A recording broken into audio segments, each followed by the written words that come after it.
So suppose in this case if there is a magnetic field in which मैंने यहाँ पे एक magnetic field रखा हुआ है, यूनिफॉर्म मैग्नेटिक फील्ड,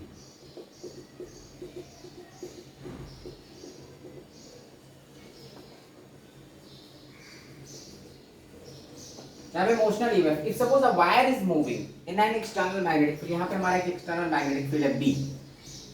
अगर मैं एक फ्रेम को, यहाँ पे सपोज एक फ्रेम है, that is a square frame और रेक्टेंगुलर फ्रेम, इस फ्रेम को मूव करा के यहाँ पे लाया, यहाँ से यहाँ तक, this frame is moving from this point to this point and it is placed in a uniform magnetic field. So is there any change in flux? इसके फ्लक्स में कोई चेंज आएगा क्या अगर मैं इस फ्रेम को यहाँ से यहाँ तक ले आता हूँ, inside this magnetic field only, बाहर नहीं ले गया मैं। So if I am bringing this frame from here to here, it is placed in a uniform magnetic field. तो यहाँ पे अगर इसमें सपोज करो 100 magnetic lines, यहाँ पे जो magnetic field है that is in inward direction. So the first question, if suppose 100 lines are passing, तो जब ये यहाँ से यहाँ आएगा तो भी 100 लाइंस ही जाएंगी, यहाँ पे भी उतना ही फ्लक्स, जो फ्लक्स यहाँ पे है सेम फ्लक्स यहाँ पे, सेम फ्लक्स यहाँ पे, because it is placed in a uniform magnetic field. तो इसमें कोई फ्लक्स में चेंज नहीं आया, clear? Whatever is the number of lines, whatever is the magnetic flux passing through this loop at this point, same number of lines are passing through this loop at this point and same number of lines are passing through this loop at this position. तो इन तीनों position में कोई change आया ही नहीं, flux में change ही नहीं आ रहा है। If flux is not changed, no EMF is induced. Clear? Whatever flux is ना, कितना है अपने को नहीं मालूम, लेकिन जो भी फ्लक्स है, because it is placed in uniform magnetic field, तो अगर एक यूनिफॉर्म मैग्नेटिक फील्ड में होता है तो इसमें कोई चेंज नहीं है, फ्लक्स चेंज ही नहीं हुआ। अगर इसमें 100 लाइंस है, यहाँ पे भी 100 लाइंस है, यहाँ पे भी 100 लाइंस, तो लाइंस का जो मतलब जो फ्लक्स है वो कांस्टेंट है, तो due to constant flux EMF induce नहीं होगा। तो अगर मैं एक यूनिफॉर्म मैग्नेटिक फील्ड में एक वायर के यहाँ फ्रेम को मूव कराऊंगा तो कोई ईएमएफ इंड्यूस नहीं होता, no EMF is induced.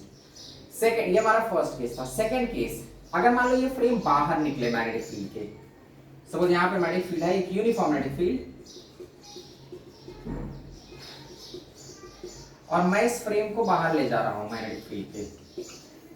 So in this case what happens, जैसे ही बाहर निकलता जाएगा, इसके अंदर जो लाइंस हैं, जो मैग्नेटिक लाइंस हैं, जब वो अंदर घूम रहा था तो कोई ईएमएफ नहीं आया था, ठीक है, अंदर घूमेगा तो कहीं पे भी रहेगा, फ्लक्स कांस्टेंट रहेगा।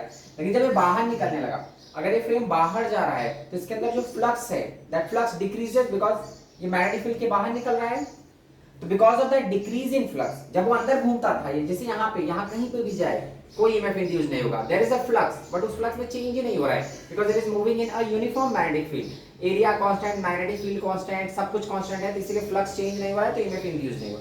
बट इन दिस केस ये फ्रेम बाहर जा रहा है, बिकॉज मैग्नेटिक रेंज तो यहीं तक है, इसके बाद मैग्नेटिक फील्ड खत्म हो जा रहा है, तो जैसे जैसे फ्लक्स बाहर निकलेगा, इसके ये फ्रेम बाहर निकलेगा, इसके क्रॉस फ्लक्स डिक्रीज करेगा, फ्लक्स डिक्रीज करेगा, सो EMF is induced.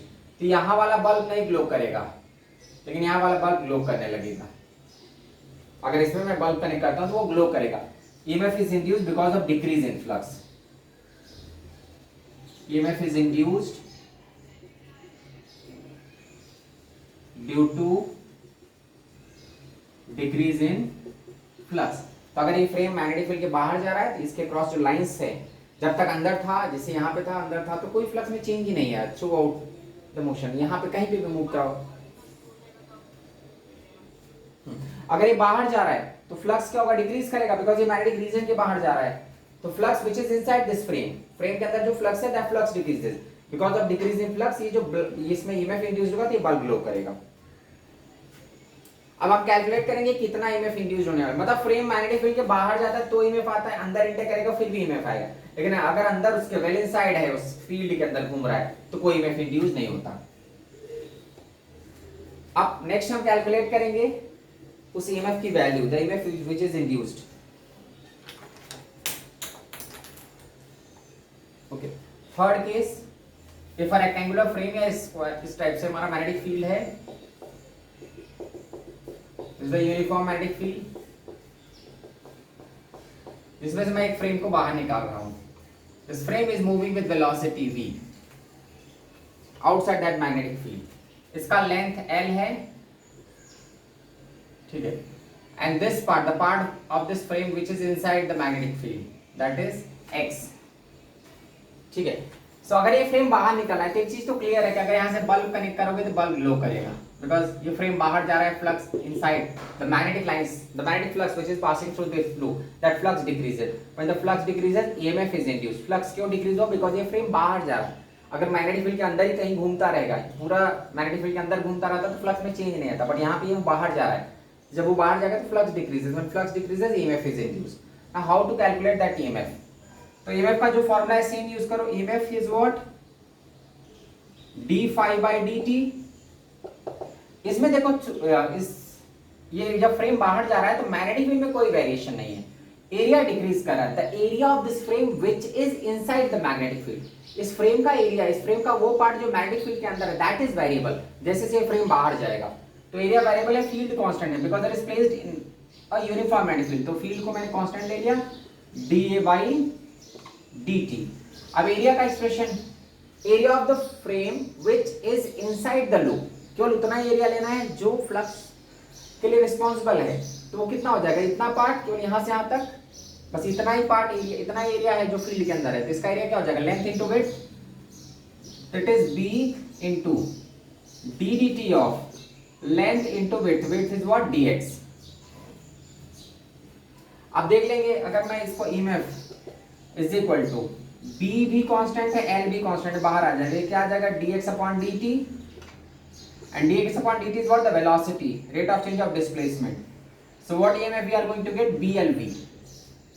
So EMF, अगर ये फ्रेम है, फ्रेम मूव कर रहा है, तो EMF which is induced is what, blv। मैंने कहा यहाँ पे फ्रेम बाहर निकल रहा था, बाहर निकल रहा है तो फ्लक्स चेंज होगा, फ्लक्स डिक्रीज करेगा, because of decrease in flux. Faraday's law यही है कि whenever there is a change in flux EMF is induced. तो यहाँ पे जो फ्लक्स है वो डिक्रीज कर रहा है, मतलब मैंने मैग्नेटिक फील्ड चेंज नहीं किया, एरिया को भी मैं चेंज तो नहीं कर रहा हूँ, लेकिन फ्रेम को मैं बाहर निकाला हूँ, तो जैसे फ्रेम बाहर निकलने लगेगा, the area which is inside that magnetic field, जो फ्लक्स को इंक्लूज कर रहा है एरिया, वो कम हो रहा है जब ये फ्रेम बाहर जाएगा, तो दैट एरिया इज वेरिएबल। तो बी को मैंने साइड किया da by dt, because area is variable, तो एरिया को मैं डिफरेंशिएट करूंगा। Area is what, the area of the frame which is inside the magnetic field, that is length into width, this l and this is x, l को भी side कर दिया, तो bl dx by dt, या dx by dt is what, rate of change of displacement, that is velocity। तो emf induced is what, blv। अब जरा इस फ्रेम को ऑब्जर्व करें, इस फ्रेम में 4 साइड्स थे, ठीक है, 4 साइड्स आर देयर, केवल ये वाला पार्ट ही emf इंड्यूस कर रहा है, बिकॉज इसी का लेंथ आ रहा है एक्सप्रेशन में ना, ये वाला पार्ट कोई emf इंड्यूस नहीं करता। ये जो साइड है ये तो चलो बाहर ही है, this part, this side is what, out of that field, तो वो तो emf इंड्यूस नहीं कर रहा। ये जो पार्ट है ये भी emf नहीं इंड्यूस कर रहा है, x नहीं आ रहा है फॉर्मूले में, फॉर्मूले में क्या आ रहा है, blv। You have to take the length, हमको वही लेंथ लेना है, the length which is perpendicular to velocity. ये वाला पार्ट जो वेलोसिटी के पैरेलल है वो नहीं emf इंड्यूस करेगा, बिकॉज जो मैग्नेटिक लाइंस है ना, मैग्नेटिक लाइंस कैसे हैं, इस टाइप से, तो ये वाला साइड उनके बगल से क्रॉस कर रहा है, उनको मतलब बगल से पास कर रहा है, लेकिन ये वाला साइड उसको क्रॉस करते हुए जा रहा है। जो ये वायर है ये मैग्नेटिक लाइंस को कट करते हुए जा रहा है ना, तो जो मैग्नेटिक लाइंस को कट करेगा इसका मतलब फ्लक्स चेंज हो रहा है, ये वाला तो बगल से जा रहा है, साइड से निकल रहा है, तो ये किसी लाइंस को कट ही नहीं कर रहा है, तो ये ईएमएफ इंड्यूस नहीं करता, ये वाला पार्ट भी ईएमएफ नहीं इंड्यूस करता, ईएमएफ केवल ये पार्ट इंड्यूस कर रहा है। So EMF is induced by a wire या through a length which is perpendicular to velocity। जो लेंथ वेलोसिटी के परपेंडिकुलर है, only that length is responsible for induced EMF। तो EMF is induced due to wire या due to length of wire which is perpendicular to velocity। जो part velocity के perpendicular है, only that part is responsible for induced EMF. केवल ये part EMF induce करेगा, ये part EMF नहीं induce करेगा। ये मैग्नेटिक लाइन को कट ही नहीं कर रहा है, ये तो साइड से गुजर जा रहा है, ये भी साइड से पास कर रहा है, only this part is responsible for the induced EMF. ये जाएगा, ये वाला पार्ट जाएगा तो मैग्नेटिक लाइन से कट करते हुए जाएगा, ये जो लाइंस इनको कट करते हुए जा रहा है, लेकिन ये तो बगल से गुजर रहा है, तो ये मैग्नेटिक लाइन को कट ही नहीं कर रहा है, तो इस साइड का कोई रोल नहीं है। ये वाला भी बगल से पास कर रहा है, हाँ ये कट करता है, लेकिन ये आउट ऑफ द फील्ड है, तो वो वैसे भी ईएमएफ नहीं इंड्यूस करेगा। क्लियर? तो you have to take the length which is perpendicular to velocity, केवल उतना ही लेंथ लेंगे जो वेलोसिटी के परपेंडिकुलर है। क्लियर? तो यहाँ पे ये पूरा L is perpendicular to velocity. अब देखो इसी में मैं थोड़ा एंगल चेंज करके दिखाता हूं।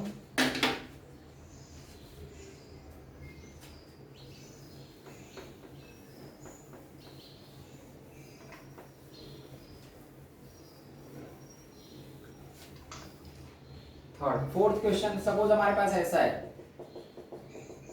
ये मैग्नेटिक फील्ड है, फ्रेम ऐसे है इस टाइप से, and it is moving with velocity v, this part is l, ये पूरा l है, and it is making some angle theta. अब ये फ्रेम बाहर निकल रहा है फील्ड के, now you have to find the magnetic field. तो ये वाला साइड, ये तो क्या वेलोसिटी के पहले तो ईएमएफ नहीं इंड्यूस करेगा, ये भी ईएमएफ इंड्यूस नहीं करेगा, ये तो बाहर ही है, केवल ये वाला ईएमएफ इंड्यूस करेगा। बट यहाँ पे हम पूरा लेंथ नहीं लेंगे, because when EMF is induced you have to take the length which is perpendicular to velocity BLV। तो इसका पूरा L का केवल ये वाला पार्ट लेंगे हम, this part only. You have to take the length which is perpendicular to velocity. That is inclined by, it is making some angle theta. तो हम पूरा L नहीं लेंगे because the complete L is not responsible for induced EMF. इसका vertical component मतलब जो part velocity के perpendicular आ रहा है, वहाँ पे मैंने mention किया कि BLV you have to take the length which is perpendicular to velocity. ये वाला देखो 0 डिग्री था, parallel था velocity के, no EMF is induced. ये भी 0 था, parallel था, no EMF is induced. EMF is induced because of this wire only. यही wire है जो magnetic lines को cut करते हुए जाएगा, ये वाला wire। पर ये पूरा का पूरा लेंथ नहीं ले सकते, you have to take the length which is perpendicular to velocity. यहाँ पे ईएमएफ क्या हो जाएगा, b l की जगह दिस पार्ट, तो ये l है तो ये क्या होगा l sin theta, bl sin theta into velocity, that is what the induced EMF. Clear? तो जो साइड लेंथ मैग्नेटिक लाइंस को कट करता है only that side is responsible for the field, but वो साइड में भी ध्यान देना है कि उसको पूरा का पूरा नहीं लेते हैं हम केवल वो पार्ट लेते हैं जो मैग्नेटिक फील्ड के, सॉरी, जो वेलोसिटी के परपेंडिकुलर हो। अब देखो अगर हम सेम कॉन्सेप्ट यूज करते हैं एक यूनिफॉर्म मैग्नेटिक फील्ड में, जब फ्रेम पूरी तरह अंदर था, हमारा फ्रेम जब यहां से यहां तक जा रहा था इस टाइप से, but this frame is well inside the magnetic field, ये मैग्नेटिक फील्ड के बाहर नहीं निकल रहा है, अंदर ही है। सो मैंने क्या बताया, अगर ये फ्रेम मूव करता है तो no EMF is induced because of this, no EMF is induced because of this, केवल ये दोनों साइड से EMF इंड्यूस करेंगे, ये भी इंड्यूस करेगा, ये भी इंड्यूस करेगा, बिकॉज इसका लेंथ और इसका लेंथ परपेंडिकुलर है वेलोसिटी के। So because of this side no EMF is induced because it is parallel to the velocity, ये हमारा वेलोसिटी का direction. Because of this side also no EMF is induced because ये lines को cut नहीं कर रहा है, ये वो दो साइड, ये दोनों साइड्स वेलोसिटी के परपेंडिकुलर हैं, लेकिन फिर भी इसका नेट फ्लक्स जीरो होता है। मैंने बताया ना कि अगर ये यहां से यहां मूव भी कर जाएगा तो नेट चेंज तो आएगा ही नहीं, बिकॉज ये मैग्नेटिक फील्ड के बाहर नहीं निकल रहा है। तो if this frame is moving in this in a uniform magnetic field, no EMF is induced. क्यों? क्योंकि यहाँ पे तो दो साइड्स ऐसे हैं जो मैग्नेटिक फील्ड को कट कर रहा है, ये साइड भी कट कर रहा है, ये भी साइड कट कर रहा है, तो हमको क्या लगेगा कि ये भी EMF इंड्यूस करेगा, ये भी EMF इंड्यूस करेगा। लेकिन फिर अगर देखते हैं ओवरऑल फ्लक्स, तो अगर ये फ्रेम यहाँ से यहाँ पे आ भी जाएगा तो यहाँ पे अगर 100 लाइंस है तो यहाँ पे भी तो 100 लाइंस जाएंगी, तो ओवरऑल तो फ्लक्स में चेंज ही नहीं हो रहा है, जबकि दो साइड्स ऐसे हैं जो लाइंस को कट कर रहे हैं। चलो ये दोनों EMF नहीं इंड्यूस कर रहे हैं, but because of these two sides ये तो कट करते हुए जा रहे हैं ना मैग्नेटिक लाइंस को, तो ये दोनों तो EMF इंड्यूस करने चाहिए। तो होता क्या है इसमें, अगर करंट फ्लो करेगा ना तो एक में करंट ऊपर रहेगा, दूसरे में नीचे रहेगा, लाइक दिस। अगर इसमें करंट ऊपर जा रहा है तो इसमें डाउनवर्ड, तो इसका EMF होगा BLV और इसका होगा -BLV। तो EMF induced because of this, अगर करंट इसमें जा रहा है क्लॉकवाइज तो EMF induced because of this, ये तो कंफर्म है कि दोनों में करंट अपोजिट डायरेक्शन जाएगा, तो EMF induced because of this and EMF induced because of this, both are in opposite direction. Clear? तो इसका अगर EMF BLV है तो इसका क्या होगा -BLV, that's why net EMF is 0। तो यहाँ पे देख लो, ये वाला साइड मैग्नेटिक लाइंस को कट कर रहा है, EMF इंड्यूस कर रहा है, ये भी कट कर रहा है, ये भी EMF इंड्यूस कर रहा है, बट दोनों के EMF अपोजिट डायरेक्शन में, इसलिए नेट EMF 0 होता है। और वैसे भी सोचो, अगर ये फ्रेम एक यूनिफॉर्म मैग्नेटिक फील्ड के अंदर घूमता है तो फ्लक्स में चेंज ही नहीं आता, जब वो बाहर निकलता है तो फ्लक्स चेंज होता है, जब अंदर ही घूम रहा है तो कोई फ्लक्स में चेंज नहीं आया, फ्लक्स चेंज नहीं हो रहा है तो EMF नहीं इंड्यूस होगा। ओके, अब सपोज अगर हमारा जो फ्रेम है वो एकदम स्ट्रेट वायर ना रहे, जो वायर मूव कर रहा है स्ट्रेट नहीं है, थोड़ा सा कुछ आर्क शेप में है,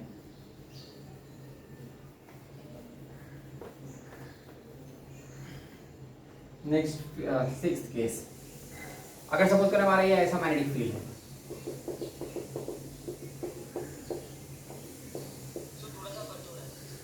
there is a semi-circular arc, clear? ये सेमी सर्कुलर आ रहा है जो v वेलोसिटी से जा रहा है, and its radius is r. Now you have to find EMF, मतलब एक सेमी सर्कुलर आर्क अगर v वेलोसिटी से मूव करता है उस मैग्नेटिक फील्ड में, So what EMF is induced? Same formula, EMF is equal to BLV, but ये length हम कितना लेंगे? Length which is perpendicular to velocity. तो ये पूरा आर्क लेंथ नहीं ले लेंगे। I am not going to take pi r, I just have to take A और बी के बीच का separation, just 2r diameter. Clear? You can not take the total length because ये जो टोटल लेंथ है ना ये वेलोसिटी के परपेंडिकुलर है ही नहीं, बट दिस पार्ट ये यहां से यहां तक जो आएगा that part is perpendicular to velocity. It is b into length, length is what? Length of AB into V, so b into length of AB is what? 2r into V. This is what? EMF which is induced. So whenever a wire is moving in a external magnetic field, you have to take the length which is perpendicular to velocity. Only that length is responsible for the field. और अगर एक closed loop है और magnetic field में किसी भी shape का हो, वो EMF नहीं induce करता।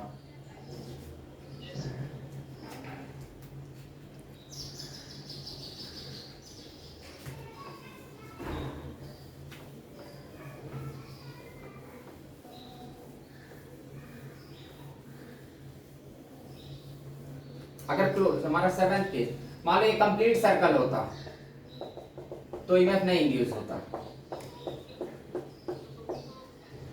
हाँ, मान लो अगर ऐसा जा रहा है इस टाइप से, तो इधर पार्ट का मतलब जो ए बी सी डी है ना, तो EMF induce due to A, ये लाइंस तो कट कर रहा है but EMF induce due to A B C is cancel by EMF induce due to A D C. तो इमेफ जो हमारा ए बी सी का पार्ट होगा वो कितना होगा? B into 2r into v, और EMF due to A D C उसका opposite minus B into 2r into v. That's why net EMF क्या हो जाएगा? 0। तुम्हारा जो नेट ईएमएफ है नहीं, जो हमारा लेफ्ट साइड का सेमी सर्कुलर आर्क है यहां से यहां तक हाफ पार्ट, ये हाफ पार्ट जितना ईएमएफ इंड्यूस करेगा उसका अपोजिट ये ईएमएफ इंड्यूस करेगा। और वैसे भी देखो ये फ्रेम है, यहां से यहां तक चला गया, फ्रेम यहां से यहां चला गया, लेकिन फ्लक्स में तो कोई चेंज आया ही नहीं ना, बिकॉज ना तो एरिया चेंज हुआ ना तो फील्ड। तो वैसे भी सोचते हैं तो हमको जीरो ही फ्लक्स चेंज आ रहा है, मतलब फ्लक्स में कोई चेंज आ ही नहीं रहा है, जीरो चेंज है, तो नो ईएमएफ इज इंड्यूस। अगर हम इस एक्सप्रेशन से देखते हैं BLV तो भी ईएमएफ में चेंज नहीं आ रहा है। ये अगर मान लो ट्रायंगुलर फ्रेम होता ऐसा मैग्नेटिक फील्ड में,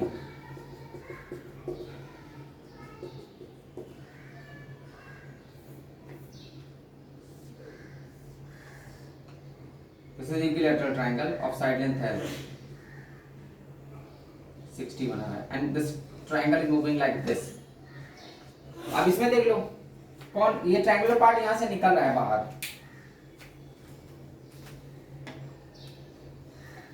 so ये वाला तो ईएमएफ नहीं इंड्यूस करेगा, ये वाला भी नहीं करेगा because it is parallel to the velocity, only this part, ये वाला पार्ट। बट इसका आपको क्या लेना होगा? Perpendicular component. यह पूरा का पूरा लेंथ नहीं ले सकते, ये पार्ट जा रहा है मैग्नेटिक लाइंस को कट कर रहा है, but you have to take the length of this part which is perpendicular to velocity. तो इसको रिजॉल्व कर दो, what we are going to get? L sin 60।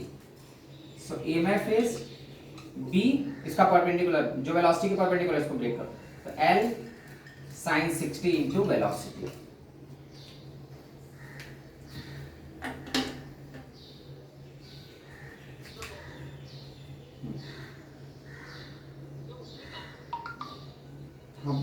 हाँ बोलो।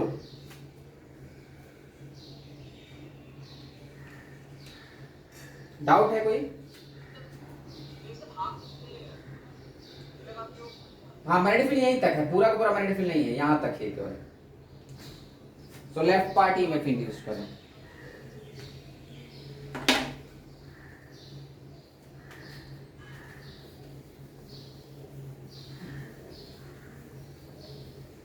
ओके, चलो नेक्स्ट क्वेश्चन में मान लो हमारे पास 9 एक एक्सप्रेशन है, पैराबोला का इक्वेशन है, y square is equal to alpha x। It is given like this, y square is equal to alpha x। Shape में एक फ्रेम है, तो this equation is what? y square is equal to 4x। एक parabola का equation होता है, ठीक है, और उसका मुंह किधर खुलता है? x की तरफ, मतलब ऐसा, इस टाइप से, इस शेप में फ्रेम है, दिस इज आवर ओरिजिन। अब यहां पे मैग्नेटिक फील्ड है, around this uniform magnetic field is there B। ये फ्रेम जो है ना, इसका इक्वेशन दिया है y square is equal to alpha x। Now a frame is moving in this ये जो हमारा रीजन ऑफ मैग्नेटिक फील्ड है उसके अंदर एक फ्रेम ऐसे जा रहा है विद वेलोसिटी v, मतलब एक जो हमारा यहाँ पे है एक वायर, वो v वेलोसिटी से जा रहा है। So find the EMF which is induced. अगर एक वायर v वेलोसिटी से मूव करता है तो कितना ईएमएफ इंड्यूस करेगा। अब यहाँ पे जो प्रॉब्लम है ना, लेंथ वेरिएबल है। मान लो मैग्नेटिक फील्ड तो यूनिफॉर्म है, but the length of the wire which is moving, ये वाला फ्रेम कोई ईएमएफ नहीं इंड्यूस करेगा बिकॉज़ ये तो स्टेशनरी है, लेकिन ये वाला फ्रेम आगे जा रहा है with velocity v, so EMF is induced because of this wire. अब उसमें क्या होगा, इस वायर का लेंथ जैसे से आगे बढ़ेगा इस वायर का लेंथ चेंज होता जाएगा, बिकॉज़ ये स्टार्टिंग में रहा होगा तो इसका लेंथ 0 रहा होगा, फिर जैसे से आगे बढ़ा है it's length is variable. So in this case length is not constant. हम BLB यूज करते हैं बट उसमें लेंथ कांस्टेंट रहता था, यहाँ पे लेंथ क्या है, वेरिएबल है। जैसे से ये वायर आगे बढ़ेगा इसका लेंथ बढ़ता जाएगा। Clear? So here length is variable, because of that variable length हम क्या करते हैं, पहले एक छोटे से पार्ट में थोड़ा सा डिस्प्लेसमेंट में ईएमएफ निकालो। यहाँ पे एक छोटा सा स्मॉल सेगमेंट ले रहा हूं मैं dx, और इसका जो हाइट है यहाँ पे वो y है।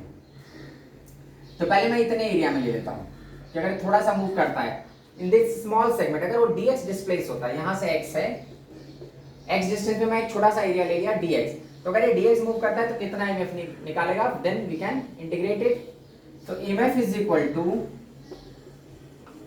b into da, the EMF which is induced is what, b da by dt, because area is variable। तो b कांस्टेंट था, b को मैंने साइड कर दिया, da by dt, the change in area with respect to time।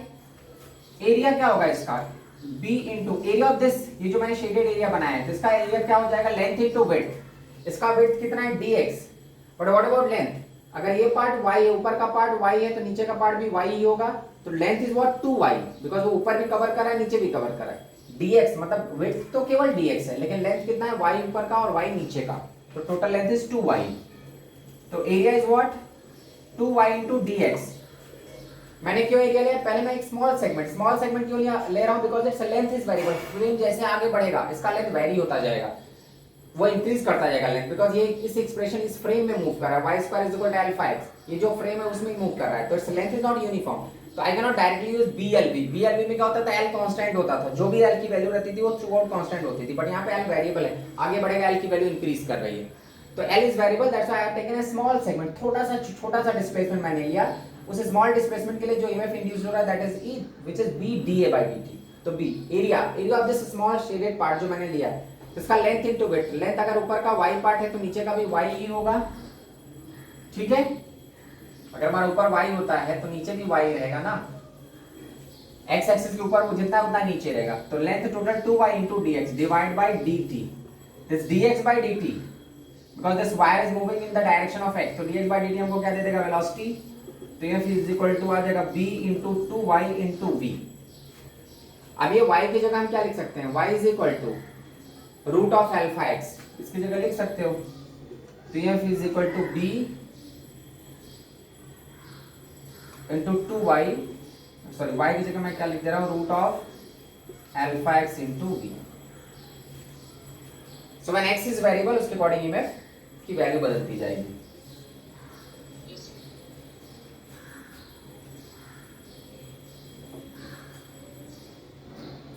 अगर मान लो हमारा frame का जो इक्वेशन था वो y एक्सिस पे होता ऐसा 10th, it is given like x square is equal to beta y, ऐसे दिया हुआ है,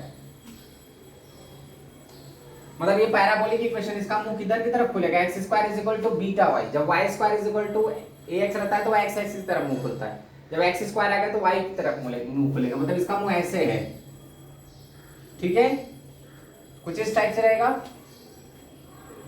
अब इसमें भी अपने को अगर हमारा एक फ्रेम मूव कर रहा है, फ्रेम का लेंथ यहां से जैसे चेंज होगा, ये हमारा मैग्नेटिक फील्ड का रीजन है, मैग्नेटिक फील्ड यूनिफॉर्म ले लिया मैंने B, तो अगर एक फ्रेम मूव करता है इस पैराबोलिक पाथ में इस टाइप से, जैसे जैसे आगे बढ़ेगा उसका लेंथ वेरिएबल होगा। मैं फिर से वही एक यहाँ पे छोटा सा पार्ट ले लेता हूँ, ये वाला part, because now it is moving in y axis with v velocity, so find the induced EMF। अब यहाँ पे फिर से वही काम करो, इधर क्या होगा, y की वैल्यू 1 रहेगी लेकिन x 2 होगा, इधर भी x और इधर भी x। देख, for a certain value of y, x की 2 वैल्यूज आएंगी, राइट साइड भी और लेफ्ट साइड भी। तो यहाँ पे फिर से same concept, EMF is equal to B D A by D T, because area is variable, area is variable, जैसे जो फ्रेम आगे जाएगा लेंथ वेरिएबल है, तो लेंथ वेरिएबल है तो हम डायरेक्ट बी एल भी नहीं यूज कर सकते because that length is variable. इसलिए मैंने एक छोटा सा सेगमेंट लिया, first find the EMF due to that small segment, थोड़ा सा मूवमेंट, मतलब उस फ्रेम थोड़ा सा Y display D Y move कर रहा है, so for that small displacement D Y EMF induce is what B D A by D T, area मैंने एक स्मॉल एरिया में चेंज लिया, अब डी ए की वैल्यू पुट करो तो EMF is equal to B D A क्या होगा लेंथ इनटू विड्थ, लेंथ कितना है इसका 2x, दोनों साइड में x ये साइड x वो साइड, तो 2x into dy divided by dt, now this dy by dt rate of change of displacement along y axis, so that dy by dt is velocity, so EMF is equal to b into 2x into v, और x को हटा दो, x जगह क्या लिख सकते हो root of dy, तो EMF is equal to b into 2 root of beta y into v, this is what the EMF induced if this frame is moving along y axis। जब ये y एक्सिस पे जा रहा था, चाहे x axis जाए y axis किसी भी एक्सिस पे जाए, हमको ये देखना है यहाँ पे लेंथ कांस्टेंट नहीं, लेंथ वेरिएबल है, लेंथ वेरिएबल है तो इसलिए मैंने एक स्मॉल सेगमेंट ऑफ एरिया लिया। जब लेंथ कांस्टेंट रहता है तो वो BL भी डायरेक्टली हम यूज कर सकते हैं, but because here length is variable, जैसे वो ऊपर जाएगा नीचे रहेगा तो उसका लेंथ कम रहेगा, length which is captured inside the loop वो कम है, जैसे से आगे बढ़ा है लेंथ बड़ा हो रहा है तो length is variable, so I can not directly use BLB, इसलिए मैं किस पे गया, मैंने एक स्मॉल सेगमेंट लिया, dy डिस्प्लेसमेंट पे कितना एरिया कवर हो रहा है, I am using that area, that's due to that small change only you can find the EMF।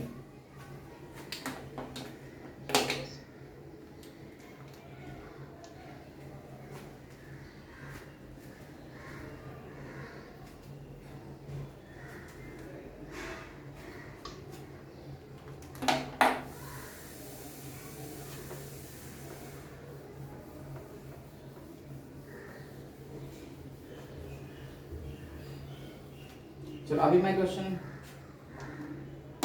मान लो हमारा फ्रेम ऐसा होता है, 11th क्वेश्चन देखते हैं, एक फ्रेम ऐसा है ट्रायंगुलर फ्रेम इस टाइप से, इट इज मेकिंग 60 डिग्री, यहाँ पे चारों तरफ मैग्नेटिक फील्ड है, ये समझो एक ट्रैक है, एक रेलवे ट्रैक जैसा है, ठीक है, ये दोनों नहीं मूव करने वाले हैं, ये रेलवे ट्रैक जैसा है, इसके अंदर एक वायर मूव कर रहा है, that wire is moving with velocity, so find EMF induced. तो फिर से यहाँ पे वही कहानी है कि जैसे से ये तो दोनों ट्रैक हैं जिसपे इस वायर को चलना है, तो अगर ये वायर आगे मूव करता है तो length is variable again, clear, तो that length increases, so again you have to find EMF due to AB wire, due to wire AB, तो AB वायर में कितना EMF इंड्यूस करेगा, तो फिर से क्या करो, छोटा सा पार्ट लो इसका, यहाँ पे मैंने लिया एक स्मॉल सेगमेंट, यहाँ से थोड़ा सा, ये हमारा क्या होगा, ये ट्रायंगल है, ये पार्ट x है और ये पार्ट क्या होगा y, अब इसमें एक ही y है बिकॉज उसके नीचे कुछ नहीं है, वायर ऊपर ही है केवल, तो ये पार्ट अगर मैंने x ले लिया तो ये पार्ट y होगा, तो EMF simple case, EMF is what, b constant, b को साइड करो, dA by dt, the rate of change of area, b area क्या हो जाएगा y into dx, because x axis में मूव कर रहा है ना, तो ये छोटा सा सेगमेंट मैंने लिया dx, तो क्या हो जाएगा y into dx divided by dt, now this dx upon dt is what, velocity, so what we are going to get, by into velocity, अब y की जगह EMF, y is equal to, यहाँ पे हम y निकालेंगे in terms of x, तो how we can relate y and x, I can use tan theta, जो EMF आया हमारा EMF कितना आ रहा है, by v, this is first equation, अब इस y को रिप्लेस करो x के टर्म में, तो हम tan थीटा यूज कर सकते हैं, tan 60 इज इक्वल टू क्या हो जाएगा, y by x from this triangle, tan 60 because 60 is the angle which is subtended here, so tan 60 is equal to opposite upon adjacent, that is y by x, so y की value क्या आ जाएगी, root of 3x, इसी को substitute कर दो, तो EMF induced is equal to root of 3bxv,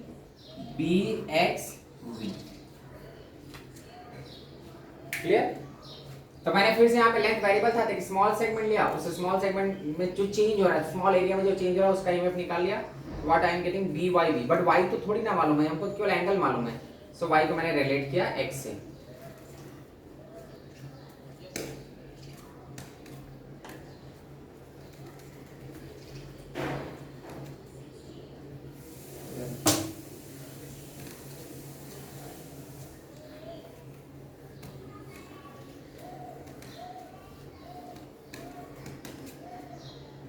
अगर मान लो हमारा ऐसा 11 12th क्वेश्चन देखो, मान लो अगर ऐसा ट्रायंगल होता दोनों तरफ है and it is making 30 30 on both the side, ठीक है, ये ट्रैक है, ये कोई वायर मूविंग वायर नहीं, ये ट्रैक है जिसमें वायर को मूव करना है ऐसा, ये हमारा ऐसा है, ये फ्रेम नहीं है, ये बस उसका एक्सेस मैंने शो किया हुआ है।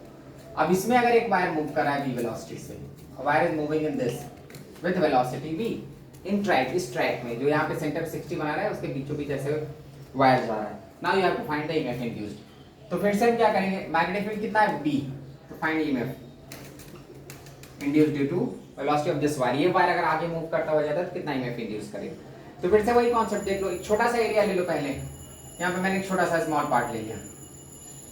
अब जिन देखो अगर यहाँ से ये x है तो ऊपर y दो मिलेंगे, बिकॉज यहाँ पे वही सेम कहानी, x तो एक ही है पर वन वैल्यू ऑफ x, दो y मिल रहा है, ऊपर भी है और नीचे भी है, और इसका जो हमारा स्मॉल पार्ट लिया मैंने, इसका विड्थ dx लिया है, तो फिर से EMF is what b into dA by dt, because area is variable, b into area क्या हो जाएगा ये पूरे पार्ट का, तो टोटल लेंथ कितना हो गया 2y into dx, that is what the area is, ये जो शेडेड पार्ट है उसका एरिया क्या होगा लेंथ इनटू विड्थ, लेंथ कितना है 2y और विड्थ कितना है dx, so 2y into dx upon dt, now dx upon dt is what velocity, तो EMF is equal to b into 2y into v, first equation.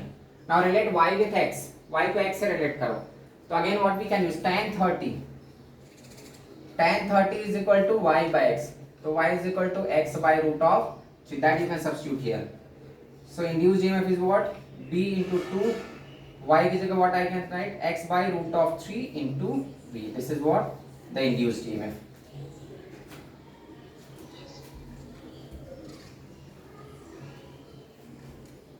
Clear, तो अगर कोई frame move करता है, if a frame is moving in a constant magnetic field with constant length, तो directly you can use BLB, but अगर उसका length variable होगा then you have to take a small part, find the EMF induced due to that small segment, then you will get the total EMF। और वैसे भी EMF यहाँ पे कोई loop कर मतलब हर एक स्मॉल मतलब एक स्मॉल चेंज से ही जो EMF आता है वही टोटल EMF रहता है। एक और 13th क्वेश्चन देख लो,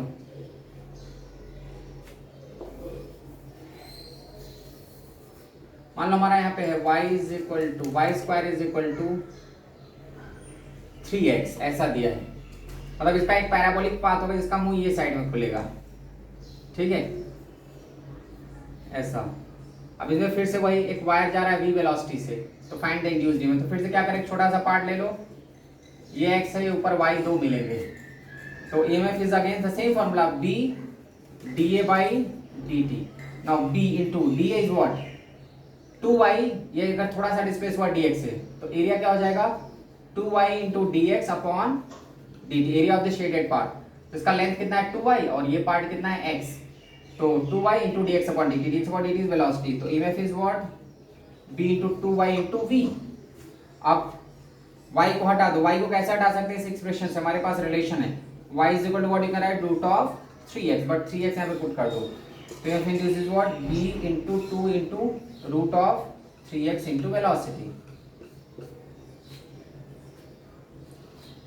अब हम ये सोचेंगे